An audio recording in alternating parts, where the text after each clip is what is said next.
మనం ఏం పని చేస్తున్నామన్నది ముఖ్యం కాదండి, చేసే పని మనసుకు ఇష్టపడి చేస్తున్నామా అనేది ముఖ్యం. రాజమహల్లో ఉంటేనే రాజు అవుతారా?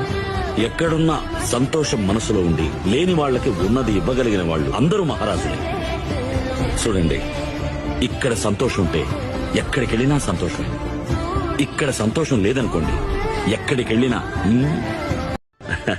మనం ఏం పని చేస్తున్నామన్నది ముఖ్యం కాదండి, చేసే పని మనసుకు ఇష్టపడి చేస్తున్నామా అనేది ముఖ్యం.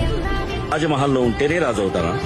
ఎక్కడున్నా సంతోషం మనసులో ఉండి లేని వాళ్ళకి ఉన్నది ఇవ్వగలిగిన వాళ్ళు అందరూ మహారాజులే. చూడండి, ఇక్కడ సంతోషం ఉంటే ఎక్కడికెళ్ళినా సంతోషం. ఇక్కడ సంతోషం లేదనుకోండి, ఎక్కడికెళ్ళినా మనం ఏం పని చేస్తున్నామన్నది ముఖ్యం కాదండి, చేసే పని మనసుకు ఇష్టపడి చేస్తున్నామా అనేది ముఖ్యం. రాజమహల్లో ఉంటేనే రాజు అవుతారా? ఎక్కడున్నా సంతోషం మనసులో ఉండి లేని వాళ్ళకి ఉన్నది ఇవ్వగలిగిన వాళ్ళు అందరూ మహారాజులే.